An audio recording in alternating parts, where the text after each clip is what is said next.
नमस्कार, TPV news में आप सभी का स्वागत है। आपके साथ मैं हूं कुलदीप। राजस्थान में 10 जून से होने वाले राज्यसभा चुनाव को लेकर कई दिनों से सियासत में उठापटक चल रही है। वहीं नामांकन के लिए आखिरी दिन सभी प्रत्याशियों ने नामांकन दाखिल किया। कांग्रेस से रणदीप सुरजेवाला, मुकुल वासनिक, प्रमोद तिवारी ने अपना नामांकन दाखिल किया। वहीं भाजपा से घनश्याम तिवारी ने भी अपना नाम दर्ज करवाया। राज्यसभा चुनाव को रोचक बनाने के लिए निर्दलीय के तौर पर डॉक्टर सुभाष चंद्रा ने भी अपना नामांकन दाखिल किया। कांग्रेस ने भाजपा पर हॉर्स ट्रेडिंग, खरीद फरोख्त का आरोप भी लगाया। वहीं दूसरी ओर बीजेपी ने 2 सीट जीतने का दावा भी किया है। पेश है खास रिपोर्ट।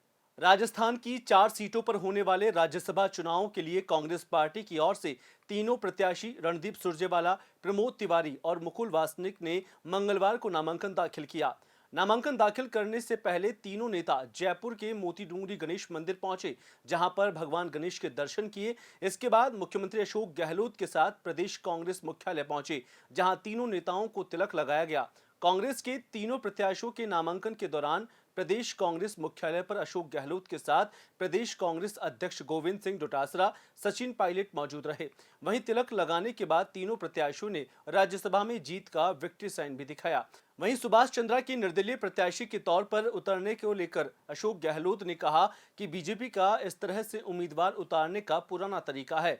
ये लोग चुनावों का माहौल खराब करना चाहते हैं। विधायकों का संख्या बल नहीं होने के बावजूद हॉर्स ट्रेडिंग करने के इरादों से बीजेपी ने दूसरा उम्मीदवार उतारा है। गहलोत ने कहा कि 2020 के सियासी संकट के दौरान हमारी सरकार बचाने वाले सभी विधायकों का जनमत का चीर हरण ना कलयुग में कोई कर पाया और ना वो चीर हरण अब कोई कर पाएगा। तो इसलिए इस बात से वो पूरी तरह से जनता भी ये जान ले और हमारे विधायक साथी भी जान ले कि भाजपा के लोग अब विधानसभा में हमारे विधायकों को जो तिरस्कृत करने का षड्यंत्र कर रहे हैं, उनकी विश्वसनीयता पर प्रश्न चिन्ह करने का षड्यंत्र कर रहे हैं, हमारे विधायक साथी और राजस्थान की बहादुर जनता इसे कभी कामयाब नहीं होने देगी। एक दिन फिर आपसे इस बारे में हम आपके भी आभारी हैं। हम आर्टिकल लिख रहे हैं, कोई परवाह नहीं कर रहा है। ऐसे माहौल में 3 वरिष्ठ नेताओं को अगर चयन किया गया, सोच समझ के किया गया, पार्टी के इंटरेस्ट में किया गया, हमारे कार्यकर्ता, हमारे नेता स्थानीय समझते इन बातों को।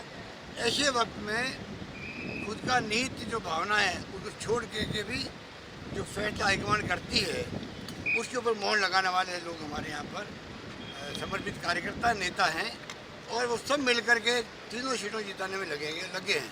सुभाष चंद्रा ने सर कहा कि मेरे साथ निर्दलीय भी संपर्क में। सुभाष चंद्रा जी ने खुद बोला कि निर्दलीय संपर्क में है, मैंने संपर्क भी किया। वो तमाम बीजेपी के जो नेता मुख्यमंत्री बने फिरते हैं, इनमें प्रतिस्पर्धा है, कौन ऊपर अपने नंबर बढ़वाए।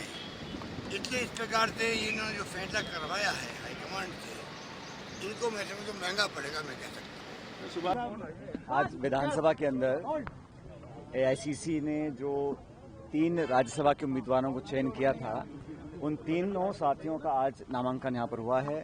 मुकुल वासनिक जी, प्रमोद तिवारी जी और रणदीप सुरजेवाला जी। और सभी जानते हैं विधानसभा में जो संख्या बल है उसके आधार पर 125 से ज़्यादा विधायक हमको, सरकार को, पार्टी को समर्थन कर रहे हैं। इसलिए मुझे लगता है कि जो 3 उम्मीदवार पार्टी ने यहाँ पे आज उनका नामांकन करवाया है, तीनों हमारे उम्मीदवार राज्यसभा का चुनाव जीतकर आएंगे। और मुझे पूरा विश्वास है कि ये तीनों भी राजस्थान का, यहाँ के लोगों का जो भविष्य है उसमें अपना योगदान देंगे। और आज अच्छे माहौल में सभी साथियों के साथ उनका नामांकन हम लोगों ने भरवाया। राजस्थान में 10 जून को पता लग जाएगा कि 4 राज्यसभा सीटों पर किसकी जीत होगी, लेकिन 2 सीटों पर कांग्रेस और 1 पर भाजपा की जीत पूरी तरह से तय है। वहीं 1 सीट पर मुकाबला रोचक बना हुआ है। कांग्रेस ने अपने तीनों उम्मीदवार राजस्थान के बाहर के उतारे हैं। ऐसे में कांग्रेस के अंदर खाने इसका विरोध हो रहा है। कई विधायक तो खुलकर नाराजगी जता रहे हैं। इसमें अशोक गहलोत के सलाहकार निर्दलीय विधायक संयम लोढ़ा भी शामिल है। विरोध को देखते हुए भाजपा ने भी किस्मत आजमाइश की कोशिशें की है। 1 सीट पर घनश्याम तिवारी का नाम है, उसकी जीत पूरी तरह से तय है। वहीं निर्दलीय के तौर पर भाजपा ने डॉक्टर सुभाष चंद्रा को समर्थन दिया है। पिछली बार भी मैं भारतीय जनता पार्टी का समर्थित निर्दलीय सदस्य हरियाणा से था। मैंने इस बार खुद स्वयं ये निवेदन किया भारतीय जनता पार्टी के नेतृत्व को और भारतीय जनता पार्टी की राजस्थान के सभी पदाधिकारी और नेतृत्व को कि मुझे अब इस समय में अपने पैतृक और अपनी जन्मभूमि राजस्थान में से चुनाव राज्यसभा का सदस्य बनाए। फतेहपुर शेखावाटी में मेरा अभी भी घर है, परिवार है, मंदिर है जिसमें हम लोग साल में 3 बार जाते आते हैं।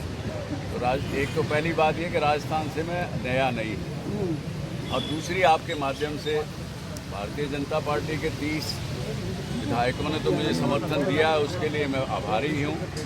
साथ में बाकी सभी दलों के जो विधायक हैं राजस्थान के, उनसे करबद्ध मेरी प्रार्थना है कि मैं थारे में से एक हूँ, थारे ही राज्य को रहने वाला हूँ और आपके बीच को ही हूँ। मने आप समर्थन दो। और हम लोगों ने केंद्रीय नेतृत्व से यहाँ पार्टी के सभी नेताओं से सलाह मशवरा करके पार्टी के प्रथम वरीयता के अधिकृत उम्मीदवार के तौर पर श्री घनश्याम तिवारी जी को उम्मीदवार बनाया है और उनका नामांकन विधिवत रूप से 2 सेट में आज दाखिल किया है। इसमें आदरणीय गुलाब चंद कटारिया जी, मैं स्वयं, वसुंधरा जी, राजेंद्र राठौड़ जी, ये हम सब उनके प्रस्तावक हैं। राजस्थान की राजनीति में और इस विधानसभा में हमारे पास में जो दूसरी सीट थी, उसके लिए हम लोगों ने श्रीमान सुभाष जी का समर्थन किया है। हमारे 30 के 30 पार्टी के सदस्य वो सुभाष जी का समर्थन करेंगे। भाजपा के अपने दावे हैं, कांग्रेस के अपने दावे हैं, लेकिन कौन कितना जीता इसका फैसला 10 जून को जब चुनावी नतीजे आएंगे तब साफ हो जाएगा।